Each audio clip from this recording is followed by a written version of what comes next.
Hello दोस्तों, एक बार फिर से स्वागत है आपका easy to learn YouTube channel पर। लास्ट वीडियो में हमने एक्सेल के होम टैब के बारे में बात किया था, जिसमें हमने क्लिपबोर्ड और फॉन्ट को सीखा था।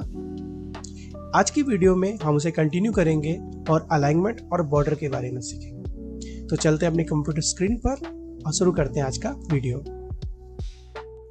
दोस्तों, हम आ गए अपने कंप्यूटर स्क्रीन पर। जैसा आप स्क्रीन पे देख सकते हैं कि सबसे पहले हम सीखने वाले हैं अलाइनमेंट्स के बारे में। तो हम ओपन कर लेते हैं एक्सेल। मान लीजिए हमारा एक्सेल का लेआउट है, और जैसे मैंने पिछले वीडियो में आपको बताया था, हमारे पास हर एक स्प्रेडशीट में बहुत सारे सेल्स होते हैं। तो हम एक सेल को थोड़ा सा जूम कर लेते हैं और अननेसेसरी चीज़ों को हटा देते हैं। अब मान लीजिए ये जो रेक्टेंगुलर बॉक्स आप देख रहे हैं, ये हमारा एक एक्सेल का सेल है। अब हमें इसे समझना है कि अलाइनमेंट क्या होता है। अलाइनमेंट का मतलब ये है कि जो भी टेक्स्ट हम एक सेल में लिखते हैं, उसकी पोजीशन उस पर्टिकुलर सेल के किस पर्टिकुलर साइड में है। तो समझने के लिए हम देखते हैं पहले कितनी साइड्स एक सेल में होती हैं। ये हमारा लेफ्ट साइड होता है, right side, bottom, top. But इसके अलावा भी कुछ साइड्स हैं जो आपको शायद नहीं पता, जैसे कि लेफ्ट मिडल, सेंटर और राइट मिडल। अभी समझने में थोड़ा मुश्किल हो रहा होगा, चलिए एक एग्जांपल से समझते हैं। हमने अपने सेल में कुछ टेक्स्ट ऐड कर लिया है, ठीक है। तो अगर मैं अभी आपसे पूछूंगा ये सेल कहाँ है, तो आप कहेंगे ये सेंटर में है। अब ये सेल कहाँ है, अब ये टेक्स्ट कहाँ है। तो ये टेक्स्ट अब हमारा मूव हो चुका है लेफ्ट, लेकिन स्टिल सेंटर है, बट बिल्कुल सेंटर में नहीं है। तो इसे हम लेफ्ट मिडल कहेंगे। अभी भी ये लेफ्ट में ही है, लेकिन आप गौर करेंगे ये लेफ्ट के बॉटम साइड में आ गया है, तो इसे हम बॉटम लेफ्ट कहेंगे। अभी भी ये सेंटर में है बट बॉटम में है, तो हम इसे कहेंगे बॉटम सेंटर। अब हमारा टेक्स्ट बॉटम राइट में है, राइट मिडल, और जो हमने इसे इस साइड पे मूव कर दिया तो ये हो गया टॉप राइट। अब बिल्कुल सही समझे, ये हो गया टॉप सेंटर और ये हो गया हमारा top left. So I hope आपको अलाइनमेंट समझ में आ गया होगा कि हमारा जो टेक्स्ट होता है वो एक सेल के किस पोजीशन पर सिचुएटेड है, किस पोजीशन पर है, उसको हम उसके टेक्स्ट की अलाइनमेंट कहते हैं। सो ये जो अलाइनमेंट है, इसका इफेक्ट सिर्फ टेक्स्ट पर ही एप्लीकेबल होता है। तो ये हुई अलाइनमेंट की बात। तो चलिए अब सीख लेते हैं बॉर्डर्स के बारे में। सो ये ले लिया हमने फिर से एक ब्लैंक सेल। जैसा भी आपने सीखा कि एक सेल में 4 साइड होते हैं, लेफ्ट, राइट, बॉटम और टॉप। सो जब भी हम एक्सेल स्प्रेडशीट को देखते हैं तो उसमें क्या है, हर एक सेल का कलर कुछ इस ग्रेश टाइप का होता है, बट वो एक्चुअल में प्रिंट नहीं होता है। तो अगर हमें कुछ टेक्स्ट को हाईलाइट करना है इसे रेक्टेंगुलर शेप में, या उस टेक्स्ट के अराउंड एक बॉर्डर क्रिएट करना है, एक लाइन क्रिएट करना है, तो हम क्या करते हैं कि जो भी हमारे सेल होता है उसके सेल की जो लाइन होती है उसको हम कलर करते हैं। हम कलर करने के लिए कुछ हमारे पास ऑप्शन है, कहाँ कहाँ कलर कर सकते हैं। हम लेफ्ट साइड की लाइन को कलर कर सकते हैं, राइट साइड की, बॉटम और टॉप की। बॉर्डर में कोई मिडल बॉर्डर नहीं होता, ना ही सेंटर बॉर्डर होता। बट जब हमारा एक सेल की जगह कई सारे सेल मिलकर एक टेबल जैसा क्रिएट कर देते हैं, तब हमारे पास ऑप्शन आता है कि हम आउटसाइड बॉर्डर अप्लाई करें टेबल के, या फिर उसके इनसाइड में करें या इनर साइड में, ठीक है। तो ये हुई एक्सेल के अलाइनमेंट और बॉर्डर्स की बात। आइए इन्हें हम प्रैक्टिकली अप्लाई करते हैं। सो ये आ गए हम अपनी एक्सेल शीट पर, और आज के वीडियो के डेमो के लिए मैंने एक छोटा सा टेबल पहले से ड्रॉ कर रखा है। सो आज हम इस टेबल पर बॉर्डर और अलाइनमेंट को अप्लाई करके सीखेंगे।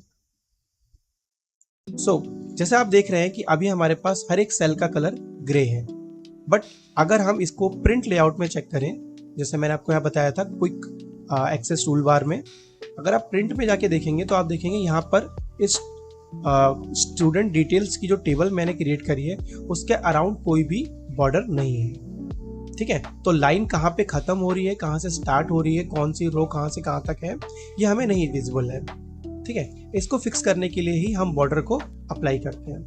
जैसा आपने देखा था अभी कि जब हम सारी सेल्स को सेलेक्ट कर लेते हैं तब हमारे पास बॉर्डर अप्लाई करने के ऑप्शन होते हैं आउटसाइड और इनसाइड या इनर बॉर्डर।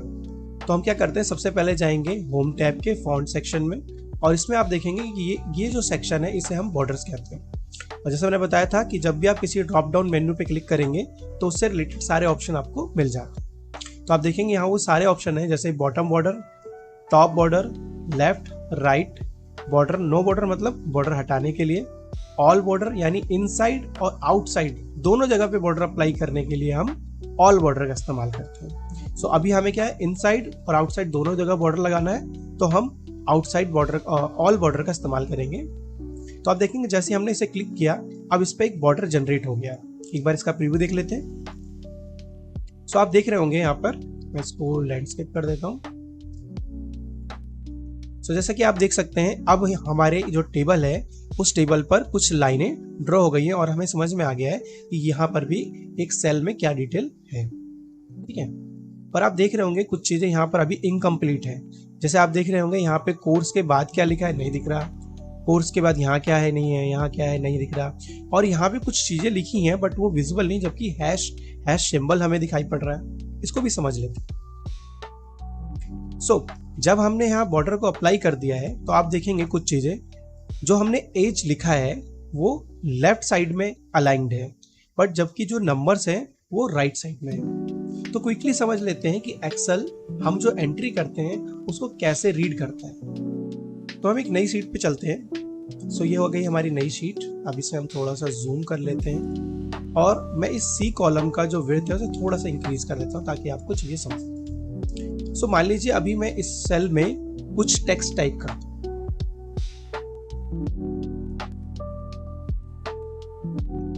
ठीक है, अभी आप देखेंगे जो मैंने टेक्स्ट टाइप किया है वो लेफ्ट अलाइन है ऑटोमेटिकली, मैंने उसमें कोई चेंज नहीं किया है। बट मान लीजिए अगर मैं कुछ नंबर टाइप करता हूं तो आप देखेंगे ऑटोमेटिक ही राइट साइड में अलाइन हो गया। ठीक है, इसके अलावा अगर हम कुछ और वैल्यूज जैसे हम 12% टाइप करेंगे, आप देखेंगे ये भी राइट साइड में अलाइन हो गया। अगर मैं कोई डेट एंटर करता हूं तो आप देखेंगे ये भी राइट साइड में अलाइन हो गया। ठीक है, एक और इंटरेस्टिंग चीज कि अगर हम यहाँ लिखते हैं ट्रू, आप गौर कीजिएगा मैंने लिखा है TRUE, वो भी स्मॉल केस में लिखा हुआ है, पर जब मैं जैसे ही एंटर प्रेस करूंगा आप देखेंगे ये ट्रू कैपिटल लेटर में हो गया। सही ठीक इसी तरह अगर मैं यहाँ फॉल्स लिखता हूँ तो आप देखेंगे फॉल्स भी कैपिटल हो गया और इसका अलाइनमेंट जो है वो सेंटर हो गया। ठीक है ना इंटरेस्टिंग चीज। तो इसे समझते हैं क्या है। एक्सेल क्या करता है, कोई भी जो हम अल्फा न्यूमेरिक कैरेक्टर लिखते हैं उसको वो लेफ्ट से राइट अलाइन करता है। जैसे आप देखेंगे यहाँ पर मैंने इजी टू एक नंबर लिखा और लर्न लिखा तो ये लेफ्ट अलाइन हो गया। लेकिन अगर हम कोई न्यूमेरिक वैल्यू लिखते हैं तो वो ऑटोमेटिक राइट अलाइन हो जाएगा। अब आप सोच रहे होंगे कि ये तो नंबर है बट डेट एक नंबर कैसे है, या फिर 12% ये भी हम मान सकते हैं नंबर है। तो एक्सेल क्या होता है, नंबर्स के बहुत सारे फॉर्मेट्स को रीड करता है। अगर आप देखेंगे ये जो हमने 12 लिखा है ये भी एक तरह से नंबर ही है। अगर मैं इसे नंबर में कन्वर्ट करूं तो आप देखेंगे ये 0.12 है। ये जो डेट है अगर मैं इसे नंबर में कन्वर्ट करूं तो ये एक सीरियल नंबर है जिससे एक्सेल क्या करता है, सभी डेट्स को रिमेंबर करता है। ठीक है, और उस पर बाकी कैलकुलेशन भी कर सकते हैं। जबकि ट्रू और फॉल्स एक्सेल में बूलियन डेटा टाइप्स होते हैं। इसे आप ऐसे मान सकते हैं जैसे कि आप कोई बटन कोई इलेक्ट्रिक स्विच को ऑन या ऑफ करते हैं। सो अगर आपने उसे ऑन किया तो वो एक्सेल उसे रीड करेगा ट्रू, अगर आपने उसे ऑफ किया तो वो हो गया फॉल्स। ठीक है, उसी तरह होता है जैसे बाइनरी में 1 और 0 होता है। ठीक है, तो अभी हमने देखा कि एक्सेल डिफॉल्ट लेआउट क्या लेता है अलाइनमेंट के लिए, अगर हम कोई टेक्स्ट या नंबर या कोई बूलियन वैल्यू को टाइप करते हैं। चलते हैं वापस अपने टेबल पर। सो अगर आप गौर करेंगे अब आपको समझ में आ गया होगा कि एज हमारा लेफ्ट अलाइन क्यों है जबकि एज का जो नंबर है वो राइट अलाइन क्यों। ठीक है, दूसरी चीज समझने वाली इसमें है, गौर करने वाली बात यह है, जो मैंने आपको कहा था यहाँ पे कुछ हैशेस दिख रहे हैं जबकि यहाँ पे हमने कुछ लिखा हुआ है। तो अगर मैं इनको थोड़ा सा इंक्रीज करूं तो मैंने बताया था आपको पिछले वीडियो में कि अगर हम कॉलम के इस हेडर को पकड़कर राइट साइड में ड्रैग करेंगे तो इंक्रीज होता है। सेम चीज मैं इसको भी ड्रैग करके इंक्रीज कर देता हूं तो आप देखेंगे यहाँ पे डेट्स लिखी थी, बट वो डेट्स पूरी तरह विजिबल नहीं हो रही थी, इसलिए वहां पर हैश लिखा है। यह जब भी होगा जब भी आपके सेल में अगर कोई नंबर टाइप है और वो नंबर कंप्लीटली विजिबल नहीं हो सकता। देखिए अभी मैं क्या करता हूँ, अभी आपको 35,000 दिख रहा है, मैं इसको छोटा करना शुरू करता हूँ, सेल को, कॉलम को। आप देखेंगे यहाँ पर भी हैश हैश हैश लिख गई। सेम अगर मैं इस पर्टिकुलर सेल को भी छोटा करना शुरू करता हूँ तो आप देखेंगे जो कैरेक्टर कंप्लीटली विजिबल नहीं है वहां पर हैश आ गया। सो कभी भी आपको अगर सेल में इस तरह का हैश लिखा हुआ दिखाई दे बट फॉर्मूला बार में वो नंबर्स दिखे, तो आपको करना क्या है कि बस आपके कॉलम का जो साइज है उसको इंक्रीज कर दें। ठीक है, तो अगर हम आप गौर से देखें तो हमारे पास जो इस टेबल में डेटा टाइप्स है, हमारे पास टेक्स्ट है, ये सारा हेडर हमारा टेक्स्ट है, ये नंबर्स है, ये भी नंबर है और ये भी नंबर्स है यहाँ से। ठीक है, तो हमने अभी तक जो सीखा, हमने अलाइनमेंट बॉर्डर को अप्लाई कर लिया। अब हम बात करते हैं अलाइनमेंट की। तो हम एक काम करते हैं, एज लेफ्ट है बट एज के जो वैल्यूज है वो राइट अलाइन है। हम इन दोनों को क्या करते हैं, सेलेक्ट करके सेंटर अलाइन करते हैं। तो अलाइनमेंट में जाने के लिए हम होम टैब में जाके अलाइनमेंट सेक्शन में जाएंगे और मुझे क्या करना है, इनको सेंटर अलाइन करना है। तो आप देखेंगे यहाँ पे जो ऊपर ये जो 3 ऑप्शन हमें दिए हैं, टॉप, मिडल और बॉटम अलाइनमेंट के हैं। नीचे वाली रो में हमें लेफ्ट, सेंटर और राइट अलाइनमेंट है। अभी हमें क्या करना है, इसको सेंटर अलाइन करना है। तो जैसे हम सेंटर करेंगे आप देखेंगे प्रॉपरली सेंटर अलाइन हो गया। ठीक इसी तरह इन नंबर्स को भी हम क्या करेंगे, सेंटर अलाइन कर देंगे। ठीक है, और यहाँ पे सारे नंबर्स को हम क्या करेंगे, सेंटर अलाइन। ठीक है, अब इसका जरा प्रीव्यू देखते हैं कि हमें कैसा दिख रहा है। तो आप देखेंगे कि कुछ डिटेल्स हमें अच्छे से दिखाई देने लगी है और हमारा टेबल का स्ट्रक्चर भी हमें समझ में आ रहा है, बट स्टिल अभी भी हमें जो इसके कॉलम्स के नाम है इस टेबल के वो समझ में नहीं आ रहे, वो विजिबल नहीं है। अब ऐसा इसलिए है कि इस कॉलम की जो साइज है वो कम है। तो अगर हम चाहें तो इसकी साइज को इंक्रीज कर सकते हैं कि ये पूरी तरह विजिबल हो जाए। बट अगर हम कंटिन्यूअस इसी तरह सारे ही कॉलम का साइज इंक्रीज करना शुरू कर देंगे, आप देखेंगे मैं सबका साइज इंक्रीज कर देता हूं ताकि हमें सारा टेक्स्ट दिखाई देना शुरू हो जाए। तो आप देखेंगे अब इसको रीड करने के लिए हमें बहुत ज्यादा एक्सेल का जो एरिया है वो यूज हो रहा है। प्लस अगर हम प्रिंट लेआउट में जाएंगे, इसका प्रिंट प्रीव्यू देखेंगे तो आप देखेंगे हमारी टेबल में अब कोर्स डेट तक ही इंफॉर्मेशन आ रही है और बाकी का गायब हो गया। एक्चुअली वो गायब नहीं हुआ है, वो नेक्स्ट शीट पे आ गया है। तो ऐसा करना तो अच्छा प्रैक्टिस नहीं रहेगा। आपको तो ये सारा डिटेल एक पेज पे चाहिए था, है ना।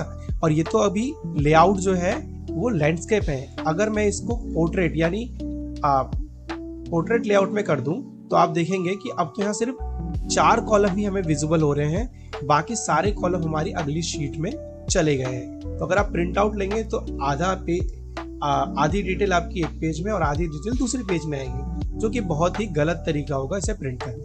मैं वापस से इसको लैंडस्केप लेआउट में कर देता हूँ। ठीक है, तो इस प्रॉब्लम को फिक्स करने के लिए एक्सेल में जो ऑप्शन हमें दिया गया है उसे कहा जाता है रैप टेक्स्ट।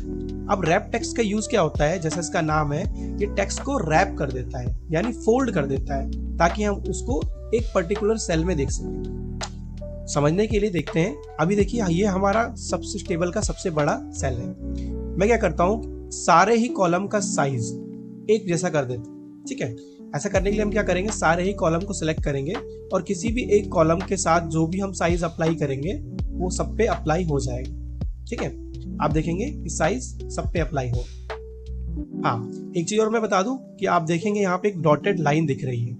ठीक है, ये जो लाइन दिख रही है आप देख रहे हैं डॉटेड लाइन, ये लाइन हमें गाइड कर रही है कि हमारा टेक्स्ट पेज के अंदर है या पेज से बाहर जा रहा है। तो आप देखेंगे हमारा जो टेक्स्ट है बिल्कुल पेज के बॉर्डर पे आ रहा है, तो हमारा टेक्स्ट अभी बाहर नहीं गया। लेकिन हमारे साथ प्रॉब्लम ये हुई है कि हमारी कुछ डिटेल इनकम्प्लीट दिखाई दे रही है। ठीक है, जैसे यहाँ पर हमें कोर्स ड्यूरेशन डेज इनकम्प्लीट दिख रहा है और एक्सेल बेसिक एडवांस भी इनकम्प्लीट दिख रहा है। तो इसे करने के लिए क्या करते हैं, हमें रैप टेक्स्ट का यूज करना पड़ेगा। तो आप देखेंगे अगर मैं इस पर्टिकुलर सेल पे जाऊं और अलाइनमेंट में जाके अगर रैप टेक्स्ट पे क्लिक करूंगा तो इसमें कुछ भी अप्लाई होता हुआ आपको नहीं दिखेगा, ठीक है, कोई भी इफेक्ट नहीं दिखेगा। मैंने अप्लाई कर दिया, मैंने अप्लाई हटा दिया। लेकिन अगर यही काम मैं इस पर्टिकुलर सेल पे करूंगा जिसका टेक्स्ट ओवरफ्लो हो रहा है उस सेल से बाहर, तो जैसे ही मैं रैप टेक्स्ट पे क्लिक करूंगा आप देखेंगे कि जो रो का हाइट है वो इंक्रीज हो गया और जो टेक्स्ट ओवरफ्लो हो रहा था वो 2 लाइन में कन्वर्ट हो गया, यानी विद इन अ सेल उसमें 2 रोज बन गई, ठीक है। तो अब हमारा टेक्स्ट क्लियरली विजिबल हो गया। लेकिन इसे विजिबल होते ही आपको एक चीज दिखा होगा कि आप सब बाकी सारे जो हमारा टेक्स्ट है उसका अलाइनमेंट क्या है, बॉटम लेफ्ट है, ठीक है। अब इसको फिक्स करने के लिए हम क्या करेंगे, अलाइनमेंट में जाएंगे और इसको अलाइनमेंट करेंगे मिडिल और सेंटर, ठीक है। अब आप देखेंगे हमारा सारा ही टेक्स्ट सेंटर में अलाइन हो गया। अब जो ये नेम वाला टेक्स्ट है इसको भी हम क्या करते हैं, सेंटर अलाइन कर लेते हैं ताकि हमारा सारा डेटा सेंटर में हो जाए, ठीक है। अब दूसरा इशू ये आ गया कि आप देखेंगे ये तो फिक्स हो गया बट स्टिल हमारे पास कोर्स का जो नाम है वो अभी भी हाइड हो रहा है। इसको भी क्या करेंगे, हम इसको इन सारे कोर्स के नाम को सिलेक्ट करेंगे और रैप टेक्स्ट पे क्लिक करेंगे, ठीक है। अब इसे क्लिक करने के बाद देखेंगे कि हमारी प्रॉब्लम सॉल्व हो गई, हमारा सारा डेटा हमें विजिबल है और अच्छे से प्रिंट लेआउट में भी आ रहा है। ये देखते हैं, तो अगर मैं इसको जूम आउट कर दूं तो आप देखेंगे हमारी पूरी टेबल एक सिंगल शीट पे आ रही है, दूसरी शीट पे सिर्फ ये बॉर्डर है जो हमने एक्स्ट्रा लगा रखा है। तो सारा डेटा हमारा एक शीट पे आ रहा है, बट आप देखेंगे थोड़ा सा लेआउट जो है वो सिमेट्रिकल नहीं है, बराबर से नहीं है। जैसे आप देखेंगे ये इस पर्टिकुलर रो की जो हाइट है वो ज्यादा है, इसका टेक्स्ट अलाइन नहीं है, और इस पर्टिकुलर रो की जो हाइट है वो बाकी रोज की कम है। तो इसे फिक्स करने के लिए क्या करते हैं, हम क्या करेंगे, सारी ही रोज को एक बार में सिलेक्ट करेंगे, ठीक है। और जो भी हमारी सबसे मतलब जो भी रो सबसे ज्यादा हाइट वाली है उसको सिलेक्ट करके उसकी हाइट को थोड़ा सा इंक्रीज करेंगे। अब आप देखेंगे हमारी सारी ही रोज का साइज सिमिलर हो गया है, बट साथ के साथ हमें ये भी दिख रहा है कि सारा जो टेक्स्ट है वो बॉटम अलाइनमेंट में। तो हम इसे क्या करेंगे, सेंटर अलाइनमेंट के साथ मिडिल अलाइनमेंट करेंगे। तो हमने क्या किया, इसको सेंटर अलाइन किया और मिडिल कर दिया, ठीक है। अब अगर हमसे दोबारा से जाके देखते हैं प्रिंट प्रीव्यू में तो आप देखेंगे अब हमारी टेबल काफी सुंदर दिख रही है, काफी सिमेट्रिकल दिखाई दे रही है, ठीक है। अब थोड़ा सा काम बाकी है फॉर्मेटिंग का, जो हमने लास्ट वीडियो में सीखा था कि अगर हम किसी भी सेल पर सेलेक्ट करते हैं, किसी भी सेल को सिलेक्ट करते हैं तो हम उसमें कुछ कलर फिल कर सकते हैं, जो कि हम फॉन्ट होम के अंदर फॉन्ट और फिल कलर में जाकर कर सकते हैं। तो अभी मैं क्या करता हूँ, इसमें बिग ब्लू कलर को फिल कर देता हूँ, और क्योंकि अब इसका जो फॉन्ट है आपको देखें दिखाई नहीं दे रहा होगा, काफी ब्लैक हो गया है, डार्क हो गया है, तो इस फॉन्ट का जो कलर है हम व्हाइट सेलेक्ट कर लेते हैं, ठीक है। अभी आप देखेंगे हमारी टेबल काफी अच्छे से फॉर्मेट हो गई है। हमने अलाइनमेंट और टेबल का अलाइनमेंट और बॉर्डर का यूज करके अपने इस टेबल को कंप्लीटली फॉर्मेट कर दिया है। अगर हम इसका प्रिंट प्रीव्यू देखेंगे तो आप देखेंगे कि काफी अच्छी दिख रही है, एक प्रॉपर प्रोफेशनल वे में हमने टेबल को सेट कर दिया। बस स्टिल कुछ चीजें हैं जो हमने मिस कर रही है, वो है आप देखेंगे कंप्लीशन परसेंटेज जो है वो अभी भी 0.451 0.833 इस टाइप से आ रहा है। इसको फिक्स करने के लिए मैं अभी आपको कर देता हूं, बट ये हमारा नेक्स्ट वीडियो का टॉपिक रहेगा नंबर्स का, ठीक है, क्योंकि नंबर्स में बहुत सारी चीजें, तो हम उसके लिए एक वीडियो पूरा लेंगे। हम इसको सेलेक्ट करेंगे और आप देख रहे होंगे नंबर्स में एक परसेंटेज का साइन आ रहा है, इस पर क्लिक कर देंगे। जैसे आप इस पर क्लिक करेंगे आप देखेंगे यहाँ पे पूरा का पूरा परसेंटेज का साइन भी फिक्स हो गया। तो अब अगर हम अपनी टेबल को वापस से देखते हैं तो हमारी टेबल कंप्लीटली फिक्स हो गई है, ठीक है। सो अगर हम इसको देखें कि हमारी टेबल फॉर्मेट करने से पहले कैसी थी और फॉर्मेट करने के बाद कैसी है, तो क्या करते हैं, इसकी कॉपी लेते हैं, सारा सिलेक्ट किया, कॉपी किया, एक न्यू शीट बनाई हमने और इस पे पेस्ट कर दिया। पेस्ट करने के बाद मैं क्या करता हूँ, फिलहाल के लिए अभी आपको नहीं पता बट सारा फॉर्मेट क्लियर कर दूंगा। तो हमारी टेबल कुछ इस तरह की दिख रही थी, ठीक है। और वर्सेस जब हम इसका प्रिंट लेते तो ये कुछ इस तरह की दिख रही थी, बिल्कुल ब्लैंक, कोई कलर नहीं, और वर्सेस जो हमने बनाया वो काफी क्लीन और सिमेट्रिकल दिखाई दी। सो आज की वीडियो में इतना ही। आपको आज का ये वीडियो कैसा लगा या आपको कुछ और थॉट है इस वीडियो से रिलेटेड तो कमेंट करके जरूर बताएं। इस वीडियो को लाइक करें, अपने दोस्तों के साथ शेयर करें और अगर आपने चैनल को सब्सक्राइब नहीं किया तो सब्सक्राइब करें ताकि आने वाली सारी वीडियो का नोटिफिकेशन आपको टाइम पर मिलता रहे। मैं मिलता हूँ आपसे अगली वीडियो में, तब तक के लिए बाय।